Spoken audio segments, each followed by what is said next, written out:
السلام علیکم میرے پیارے پیارے ریڈرز، کیسے ہیں آپ؟ یقیناً ٹھیک ہوں گے، میں بھی بالکل ٹھیک ہوں اور لے کر آ چکی ہوں جانان کی 14 ایپیسوڈ۔ آج کی ایپیسوڈ لمبی ہے، لگ بھگ 6000 ورڈز کی ہے۔ یہ الگ بات ہے، میں جلدی پڑھوں گی تو یہ کم منٹس میں بنے گی، اگر میں آرام سے پڑھوں گی تو یہ تھوڑے منٹس بڑھ جائیں گے۔ لیکن آج کی ایپیسوڈ بہت ہی زیادہ خوبصورت ہے، بہت ہی مزے کی ہے۔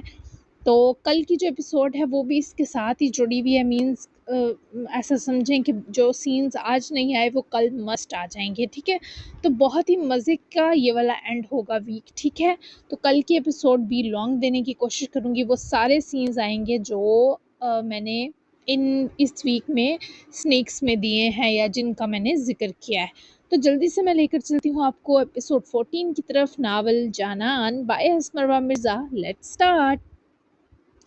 اب کیسا ہے وہ دلاور؟ ہرمل کا گلا جیسے رندھا، درد مدم نہیں ہوا، دوا بھی کھا لی لیکن آرام نہیں ملا۔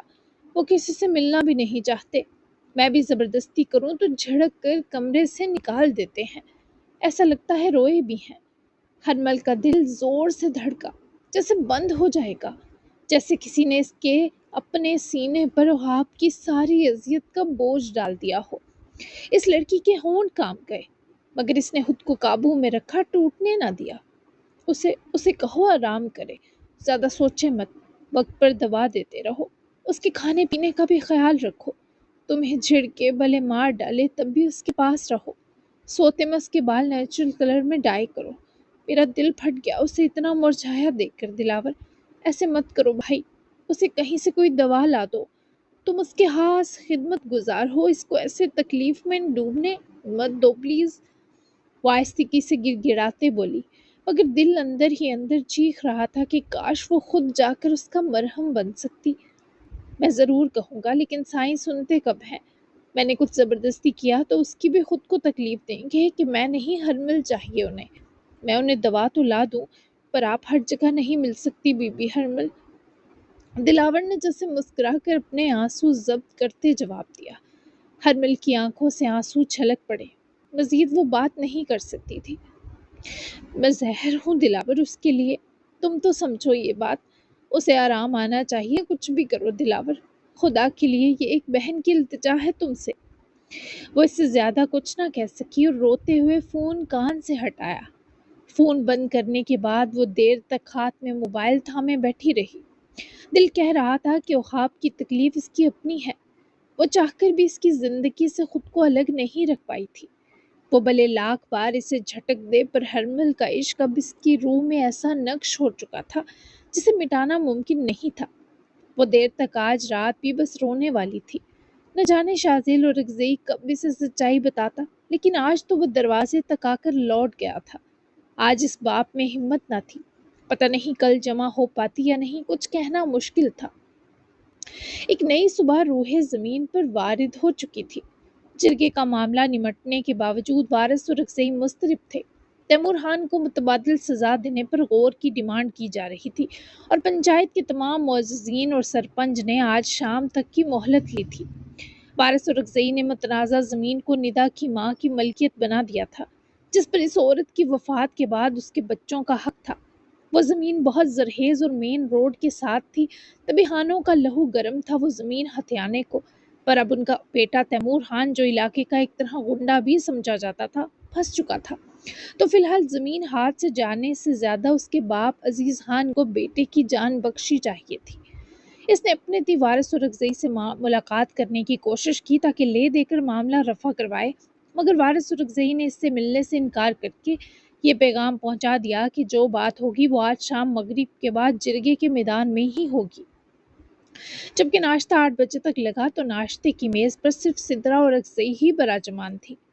ہمنا دونوں بچوں کے ساتھ میکے گئی ہوئی تھی کل رات سے، جبکہ نوراب بھی ناشتے کی میز پر آئیں تو ان کا چہرہ مرجھایا ہوا تھا۔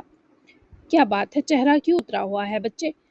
سدرا اور رگزئی نے نوراب کو بیٹھتا دیکھے فکر سے استفسار کیا تو نوراب ٹھنڈا سانس بھر کر رہ گئی۔ کیا بتاؤں مور جان، میرے دونوں بچے تکلیف اور مصیبت کی زد میں ہیں۔ خانان الگ خفا ہے مجھ سے کہ کیسی تربیت کی دونوں کی۔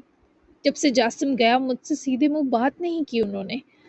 نوراب کی آواز میں صدیوں کی تھکن تھی، جبکہ سدرا اور اکزئی نے بھی جیسے ندامت سے آنکھیں چرا لی۔ کبھی کبھی سوچتی ہوں ہم نے ہجرا کے ساتھ بہت ناانصافیاں کی نوراب۔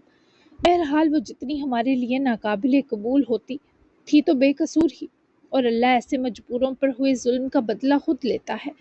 جب وہ یہاں سے گئی تھی تب اس کی آنکھوں میں آنسو نہیں، لہو تھا۔ وہی لہو ہمارے پورے خاندان کو اپنی لپیٹ میں لے گیا، لیکن اب پچھتانے سے کیا ہوگا؟ سدرا اور اکزئی کے پگھلنے اور افسوس کرنے پر نوراب کو شدید ناگواریت محسوس ہوئی۔ ایسا بھی کون سا ظلم کیا تھا اس پر؟ وہ اسی لائق تھی۔ اس کے بھائی نے آپ کے بیٹے کو قتل کیا تھا۔ ہم نے تو اس ہجرا پر احسان کیے کہ اسے قتل نہیں کیا، نہ اس کی اولاد کو آنچ دی، ورنہ ایک ایسی عورت جس سے نفرت ہو، اس کی اولاد کو دن رات نظروں کے سامنے دیکھنا کیسا ہے صرف میں جانتی ہوں یا میرا خدا۔ نوراب کا دل ابھی بھی پتھر تھا، یہ جان کر سدرا صاحبہ نے بس خاموشی اختیار کرنا ہی بہتر سمجھا۔ وارث اور شازیل بھی معززین کی میٹنگ سے فری ہو کر واپس حویلی آ چکے تھے۔ سحر نو بخیر۔ ناشتے کی میز پر شازیل کے آنے کے ان دو خواتین کو متوجہ کیا تو پیچھے وارث اور اکزئی بھی چلے آئے۔ ہرمل صبح کہیں جا کر سوئی تھی، تبھی ابھی جاگی نہیں تھی۔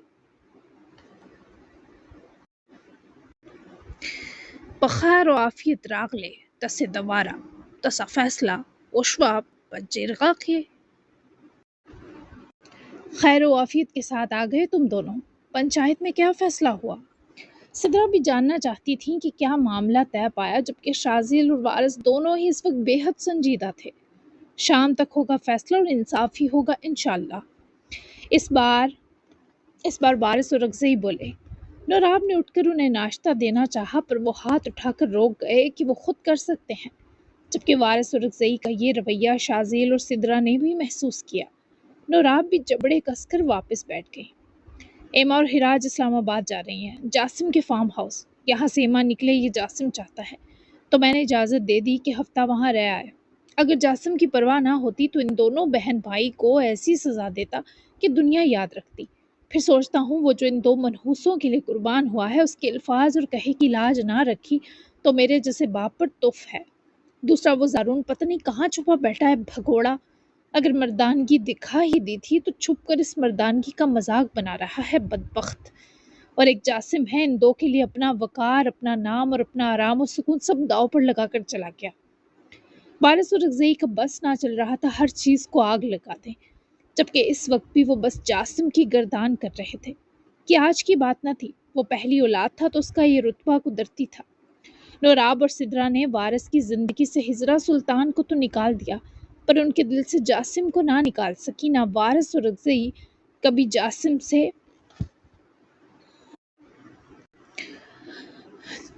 وہ جاسم سے دور ہوا۔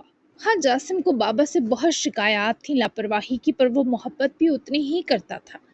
سب خاموش تھے کیونکہ وارث اور اکزئی تب ہی بولتے تھے جب ناک تک عاجز آ چکے ہوں۔ زارون کسی مصیبت میں بھی تو ہو سکتا ہے خانہ، کیا پتا وہ آفریدی والے ڈبل گیم کر رہے ہوں، ہمارا جاسم بھی لے لیا اور زارون کو بھی پکڑ کر سزا دے رہے ہوں۔ نوراب نے یہی بہتر سمجھا کہ ہاتھ پر ہاتھ دھر کر بیٹھنے کا کوئی فائدہ نہیں، تبھی نرم سے لہجے میں بول پڑی۔ وارث اور اکزئی نے متنفر نگاہ نوراب اور اکزئی پر ڈالی۔ ہر کوئی ہم جیسا چال باز نہیں ہو سکتا نوراب اور اکزئی۔ ان لوگوں کے پاس اگر زارون ہوتا تو انہیں جاسم کو مانگنے کی کیا ضرورت تھی؟ وہ یشما بھلے جتنی بھی باغی ہو، منافق اور جھوٹی نہیں، ایک نظر میں اب لوگوں کے دل اور نیت تک جھانک لیتا ہوں۔ وہ دور گزر گیا جب لوگ میری آنکھوں میں بآسانی دھول جھونک لیتے تھے۔ وارث اور اکزئی کا لہجہ ترش اور بہت کچھ جتانے والا تھا کہ نوراب سمیت سدرا کا بھی منہ سا بنا، جبکہ شازیل اور اکزئی کی آنکھوں میں جسے چمک تھی۔ بہت بلے بہت ڈرپوک سا تھا، لیکن ہمیشہ بڑے لالا کو اس نے ایسے ہی چاہا تھا۔ ہر قدم پر وارث اور اکزئی نے اپنے مسائل چھوڑ کر شازیل کو سنا۔ وہ تو جب ہرمل پیدا ہوئی تب بھی وارث اور اکزئی نے یہی کہا تھا کہ ہرمل کو اس کی ماں کی سچائی نہ پتہ چلے، پر پورا علاقہ جانتا تھا کہیں نہ کہیں سے ہرمل کو سچ پتہ چل ہی جاتا، اور پھر ہرمل کے سامنے جھوٹے حقائق رکھنے کا فیصلہ بھی شازیل کا اپنا تھا۔ وہی محبت اور یہ وجہ کہ ہرمل اپنی ماں سے نفرت نہ کرے، ورنہ شازیل کی غلطی تھی۔ وہ خود بھی اول صدف سے کہاں مخلص تھا۔ اور جب انسان خود مخلص نہیں تو اسے مخلص ساتھی بھی نہیں ملتے۔ صدف کو اگر شاذیل آرام سے طلاق دے دیتا تو وہ بیچاری نکاح پر نکاح کا جرم نہ کرتی، حالانکہ امید سے ہونے کے باوجود بھی شاذیل اگر طلاق دیتا تو ہو سکتی تھی۔ جب ایک عورت تمہارے ساتھ رہنا نہیں چاہتی تو اسے زبردستی خود سے باندھنے کے نقصان تو اٹھانے پڑتے ہیں۔ نکاح پر نکاح کا بھی کیا پتہ صدف نے بس ڈرامہ کیا ہو، صرف شاذیل سے نجات کو، لیکن بیچاری کو پتہ نہ تھا موت کے گھاٹ اتار دی جائے گی۔ بس روایات تھی وہاں کی کہ عورت کا نکاح میں ہو کر دوسرا نکاح کرنا ایک جرم ہے اور یہ بھی بدکاری کے برابر ہے، تو اس کی سزا بھی زنا سی دی جاتی تھی علاقے میں۔ صدف کا کتنا قصور تھا یہ تو ہرمل خود تلاش کرتی تو بہتر تھا، یا پھر وہ دوسرا شخص جس سے صدف نے دوسرا نکاح کیا، اور وہ نکاح نامہ شاذیل کے پاس تھا، لیکن بہت سالوں کے باوجود شاذیل اس آدمی کو تلاش نہیں کروا سکا تھا۔ وہ جب صدف کو سزا سنائی گئی تب سے غائب تھا، اسے زمین کھا گئی یا آسمان، کسی کو کچھ پتہ نہ تھا۔ کس نے دھول جھونک دی تمہاری آنکھوں میں؟ فرساد بھی تشریف لائے تو بس وارث کی آخری بات ہی سن سکے، باقی سب کو تو سام سونگھا تھا۔ کسی نے نہیں بابا، وارث نے بیزارگی سے جواب دیا۔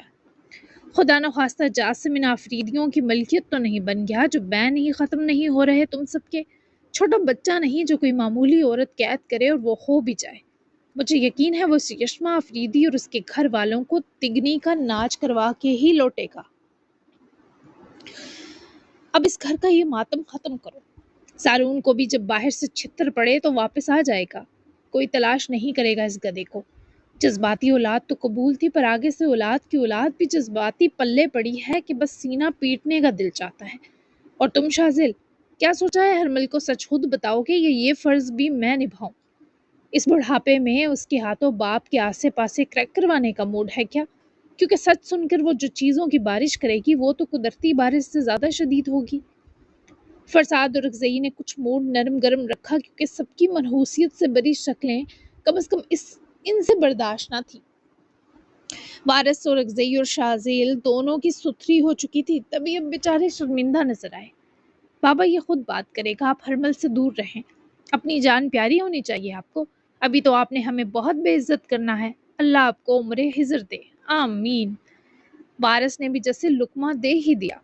سدرا اور نوراب کے دان بمشکل باہر گرنے سے بچے، جبکہ فرساد صاحب نے بھی زیر لب کچھ القاب سے نوازا تھا اس گندی اولاد کو۔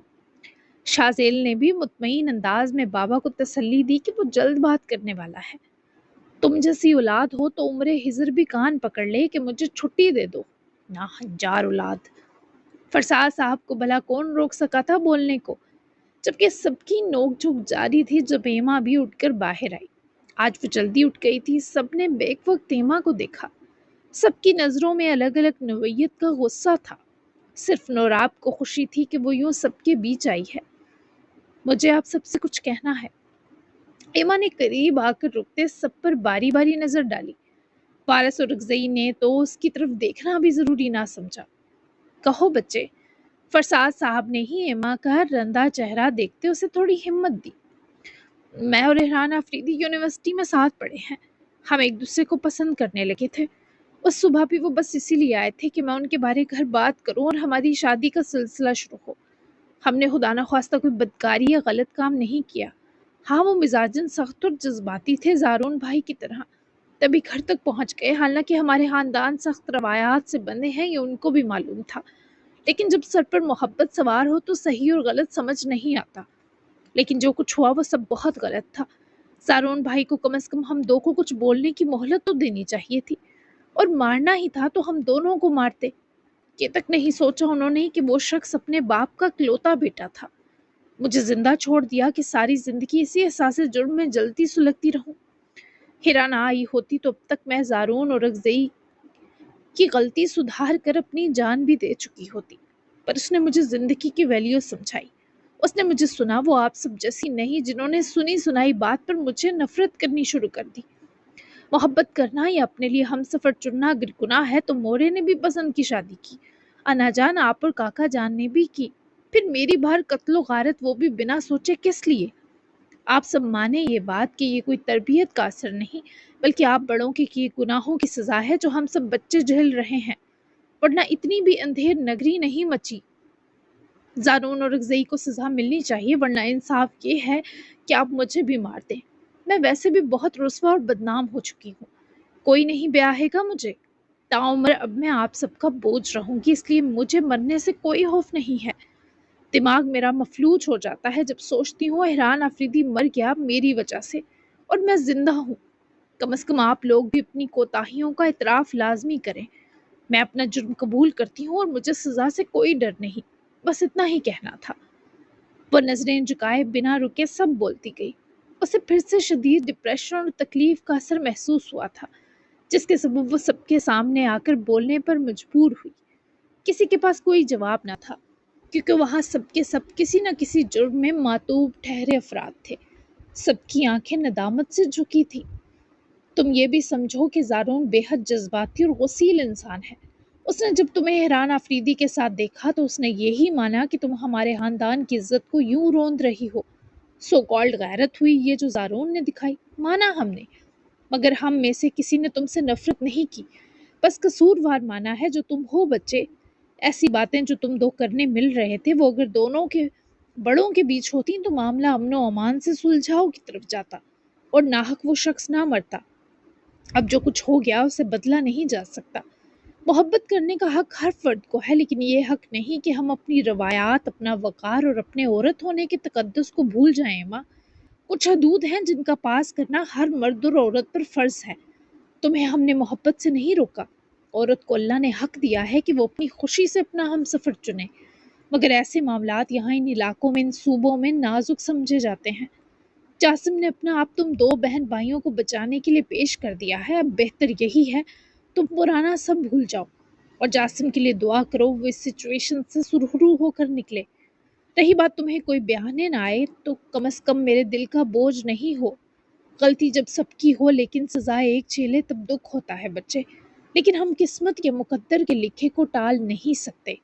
جو ہمارے مقدر میں لکھا ہے ہم کچھ نہ کچھ الٹا کر کے اسے پا ہی لیتے ہیں۔ فرساد اور رگزئی اٹھے اور انہوں نے ایما کے جب سر پر ہاتھ رکھا، آنکھیں تو وہیں اس کی بھیگ گئیں، جبکہ وہ دادا جان سے ایسے ہی رویے کی امید میں تھی، کیونکہ یہ واحد انسان تھا جو ہمیشہ نیوٹرل رہا تھا، بس زبان سے روک دیتے تھے کہ یہ برا ہے، لیکن کبھی کسی پر اپنی مرضی مسلط نہ کی تھی۔ مت چہ دیں اسے کہ دوبارہ یہی کرے گی۔ اسے کوئی احساس نہیں اس کے کارنامے کی وجہ سے جاسم کس ذہنی اذیت میں ڈوبا ہوا ہے۔ اس نے کیا ان دو کو ہر بار بچانے کا ٹھیکہ لیا ہے؟ کیا میرا وہ بیٹا صرف قربانیاں دینے کے لیے اور کمپرومائز کرنے کو پیدا ہوا ہے؟ اس سے پہلے ایما کچھ کہتی وارث اپنی جگہ سے غراتے اٹھے، سبھی جیسے وارث کے سخت الفاظ پر پریشان نظر آئے۔ جاسم کا بڑا خیال آ رہا ہے تمہیں وارث؟ جب یہاں پاس تھا تب تو کبھی یہ بھی نہیں دیکھا تھا کہ وہ اتنا وقت کمرے میں کیوں بند رہتا ہے؟ کبھی رات کے کسی پل اس کے کمرے میں جھانکا تم نے کبھی کہ وہاں کتنی تاریکیوں اور تنہائیوں کے شہر آباد کر رکھے تھے اس نے؟ کمپنی سے اپنا کمرہ، کمرے سے فارم ہاؤس، یہی تو 3 ٹھکانے تھے اس کے۔ کبھی اس کے یہاں ہوتے اس کے سامنے ایک بھی جملہ کہا ہو کہ ہاں جاسم مجھے فخر ہے تم پر؟ کیا کسی کو یاد ہے اس تپے باپ کی اس بیٹے سے کوئی ایسی بات چیت یا رغبت؟ اب فرساد صاحب کو وارث نے چھیڑا تھا تو وہ بھی چپ رہنے والی چیز نہ تھے۔ ہرمل اور جاسم کی تکلیف سب سے زیادہ سمجھنے اور محسوس کرنے والے فرساد اور رگزئی ہی تو تھے۔ وارث اور رگزئی جیسے لاجواب ہو چکے تھے۔ دل میں محبت ہونی چاہیے، لفظوں کا کیا ہے؟ وہ اچھے سے جانتا ہے اس کے بابا اس سے کتنا پیار کرتے ہیں اور اس نے کبھی مجھ سے کوئی شکایت نہیں کی۔ وارث نے جیسے اپنا دفاع کیا پر آگے سے فرساد اور رگزئی نے ڈری سی ایما کو خود سے لگائے، زخمی سی مسکراہٹ دیتے وارث اور رگزئی کی جانب ان کی آنکھوں میں اپنی آنکھیں گاڑی۔ توجہ کی بھیک اولاد نہیں مانگتی وارث، یہ توجہ اس کا پہلا پیدائشی حق ہے جو تم دونوں اپنے بچوں کو نہیں دے سکے، اور جب یہ بچوں کو نہیں ملتا تو وہ یہ توجہ محبت کے نام پر اجنبیوں میں تلاش کرتے ہیں، طے دامنی ان کے خمیر میں بسنے لگتی ہے۔ میں نے ہمیشہ اپنے بچوں کو سیدھی راہ پر چلانے کی کوشش کی، پر جوانی میری بھی ناسمجھی اور گناہوں میں بیتی تو میری کوششیں بھی کامیاب نہیں ہوئیں، لیکن کم از کم میں مرنے سے پہلے اپنے پوتے پوتیوں کو ضرور یہ نصیحت کر کے جانا چاہتا ہوں کہ اپنے خاندان کو آباد رکھنا یا بربادی کے دہانے پہنچانا ان کے اپنے ہاتھ میں ہوتا ہے۔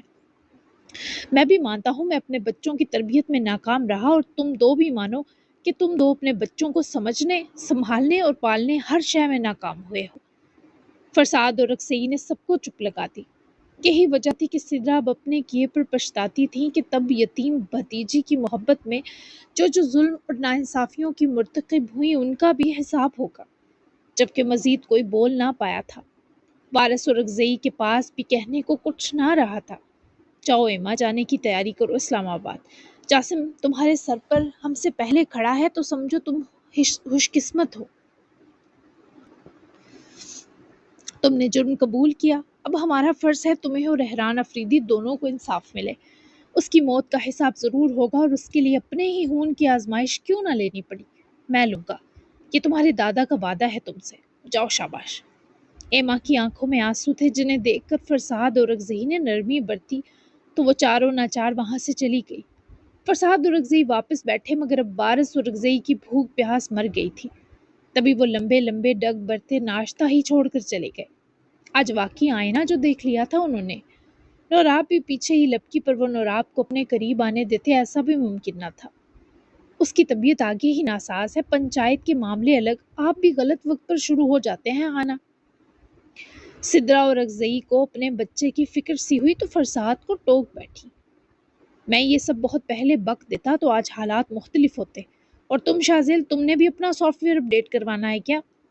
فرساد الٹا تپ گئے اور معصوم سے شازیل کو بھی رگڑ گئے جو چپ چاپ شرافت سے ناشتہ کر رہے تھے۔ جاسم کی کمپنی کا سارا بوجھ اب ان پر جو تھا، پریشان تھے نہ جانے امانت سنبھال پائیں گے یا نہیں۔ نہیں بابا، میرا تو ہر دن میری ہرمل کرتی رہتی ہے سافٹ ویئر اپڈیٹ، آپ تھوڑا رحم کھائیں، ریکویسٹ ہے۔ شازیل نے بھی چارگی سے التجا کی۔ تم بھی رحم کھاؤ اس پر، یہ میری بھی گوڈے گٹوں کو ہاتھ لگا کر ریکویسٹ ہے۔ بابا کا منہ بسوڑ کر ڈانٹنا بھی جائز تھا۔ جی بابا، میں نکلتا ہوں کپنی، جاسم کی جگہ کچھ وقت اس کا کام میں دیکھوں گا، شام کو ملتا ہوں۔ شازیل نے بھی مناسب سمجھا اب گدے کے سر سے سینگ کی طرح غائب ہو یہی بہتر ہے، جبکہ بابا کی گھوری سے اوجل ہونے تک لتاڑتی رہی۔ حد ہی کرتے ہیں آپ فرساد اور رکزئی۔ سدرا بھی ناشتہ کرنا چھوڑے ناراضگی سے بڑبڑائیں تو وہ انہیں بھی کھرے۔ آپ نے اپنا کوئی ہلا پرزا ٹائٹ کروانا ہے کیا اب خانم؟ آپ کو آپ کے کارنامے یاد دلاؤں تفصیلاً؟ سدرا نے ان کی گھوری پر نظریں چرا لی کہ بندہ تو آج کسی کو بخشنے کے موڈ میں نہ تھا۔ کیا بات ہے، بوڑھے کپل کی بھی لڑائیاں ہوتی ہیں؟ مجھے تو لگا تھا عشق کی آگ میں پک کر تیار ہونے والے کپلز آخری سانس ایک دوسرے پر اول دن سا مرتے ہوں گے۔ ہائے، میرا تو پیار محبت سے اعتبار ہی اٹھ گیا۔ ابھی معاملہ گرم ہی تھا کہ ایک اور تشریف لائی۔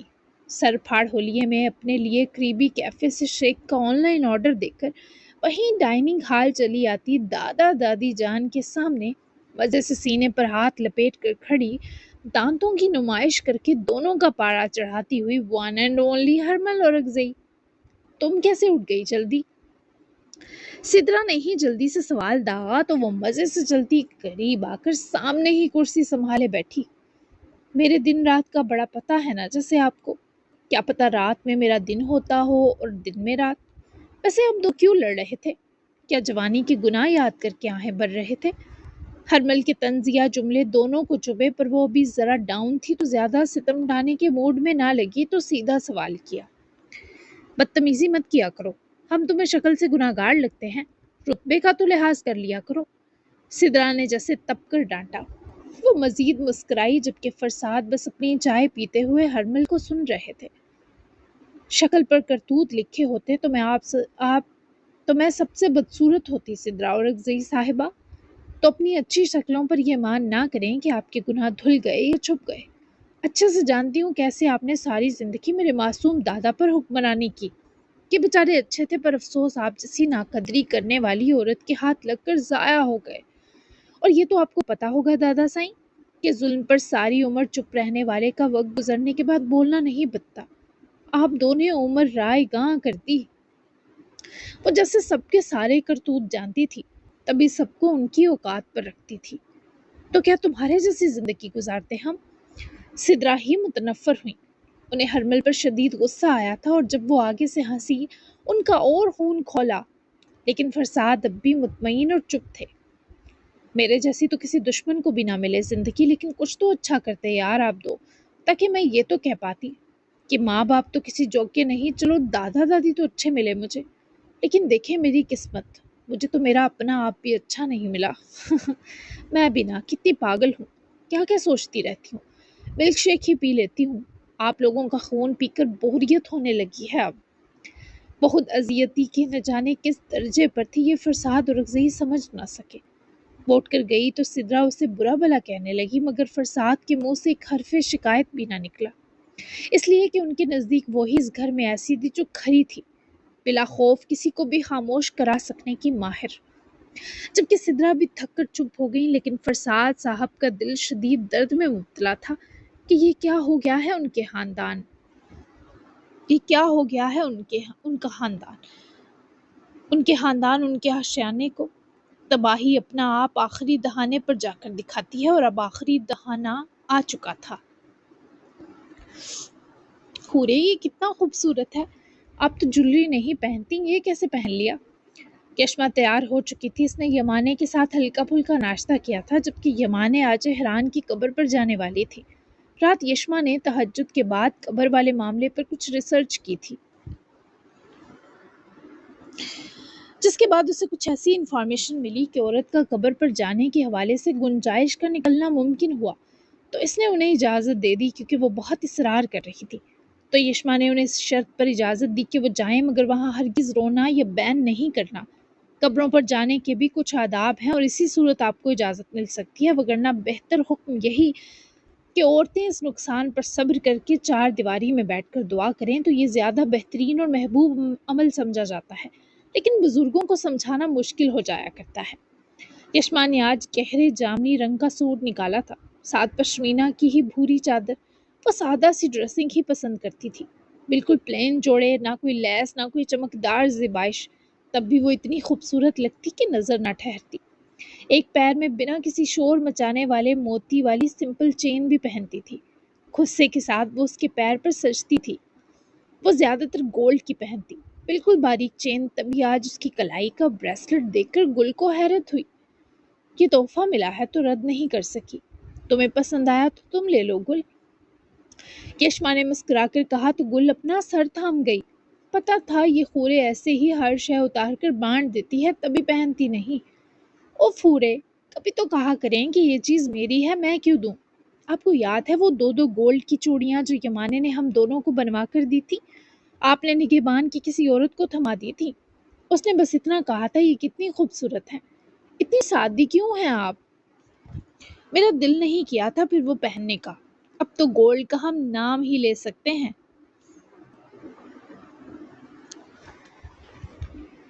سب تو آپ نے اپنے لالا کے حوالے کر دیا تھا۔ میرا دل چاہتا ہے آپ بھی باقی لڑکیوں کی طرح زیورات، ملبوسات اور میک اپ کی شوقین بن جائیں۔ قسم سے دنیا کی ساری ماڈلز آپ کے آگے پانی بھریں گی۔ وہ یشما کے باقی کپڑے سمیٹ کر رکھتی، ساتھ ساتھ ٹھنڈی آہیں بڑھ رہی تھی جب یشما نے مسکرا کر بیگ میں فون وغیرہ رکھا۔ تمہاری شادی ہوگی تو تمہیں بہت سے زیورات، ملبوسات اور میک اپ دلاؤں گی، تم میرے حصے کے ارمان بھی پورے کرتی رہنا۔ میرے لیے یہ چیزیں، یہ پیسہ اور یہ زیورات اہم ہوتے تو یہ چیزیں میری تجوری میں ہوتی، لیکن وہاں جانتی ہو نا کیا رکھا ہے میں نے؟ یشما پلٹی اور مسکرا کر بولی تو گل اس کے روبرو آ رکی، منہ اب تک گل کا پھولا تھا۔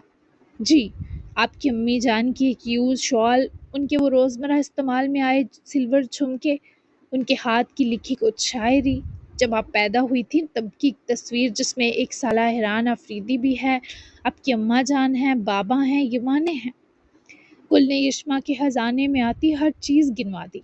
یہ سب وہ چیزیں تھیں جو سفیان نے پھینک دی تھی جب یشما کی ماں رباب مری تھی۔ اتنا جانتی ہو مجھے تو پھر کیوں حسرتیں پالتی ہو میرے لیے؟ میں سارے رنگ، شوخیاں اور مستیاں تمہاری زندگی میں بھر دوں گی، تم اسی پر خوش ہو جایا کرو کہ تمہاری ہورے کو اللہ نے آزمائش کے قابل مانا اور چنا ہے۔ اس سے زیادہ خوش قسمتی کسی کے پاس ہوگی کیا؟ یمانے کے ساتھ چلی جانا قبرستان، لیکن تم اندر نہ جانا، گاڑی میں بیٹھ جانا۔ انہیں بھی کہا ہے بس کچھ دیر ہی رکیں گی، خیال رکھنا ان کا، میرا دن بہت مصروف ہے آج، نہ جانے کتنی دیر ہو جائے، تو انہیں سلا دینا اگر مجھے دیر ہوئی، اپنا بھی خیال رکھنا۔ یشما نے اس کی گول گال تھپکی اور گاڑی کی چابی اٹھائی کمرے سے نکلی۔ گل بھی پیچھے پیچھے سائی کی طرح لپکی۔ گل میرے کمرے کی صفائی تو کر دو، ملازم بالکل دھیان سے صفائی نہیں کرتے۔ تبھی عالیہ اپنے کمرے سے نکلتی گل کی خورے کے سامنے اسے حکم صادر کر گئی۔ گل کا اترا چہرہ دیکھے یشما نے گل کو یمانے کے کمرے کی طرف جانے کا اشارہ کیا، جبکہ خود وہ عالیہ کے لیے رکی۔ یاور کی ماں اور یزدان افریدی کی بیوی، وہ میڈ نہیں ہے، وہ اس گھر کی فرد ہے۔ جس طرح گھر کے باقی دوسرے فرد صفائی ستھرائی کو ہاتھ نہیں لگاتے، وہ بھی نہیں لگائے گی۔ ہاں، جس دن سب اپنا اپنا کام خود کرنے لگے تب گل بھی کرے گی۔ اس کی پہلے ہی بہت ذمہ داریاں بڑھا چکی ہوں میں، مزید اسے کوئی بھی کام تھکا سکتا ہے۔ چھوٹی اور معصوم سی بچی ہی ہے وہ ابھی۔ آپ ملازمین کے ساتھ رہ کر صفائی کروائیں، امید ہے وہ آپ کو مایوس نہیں کریں گے۔ اللہ حافظ۔ یشما نے نرمی سے اپنی بات سمجھائی اور وہاں سے چلی گئی، جس پر عالیہ نے حفیظ سا برا منایا۔ گل کے بارے وہ یاور کی پسندیدگی کے خلاف تھیں یزدان کی طرح، اور تبھی یشما کا گل کو سر چڑھانا کسی کو پسند نہیں تھا۔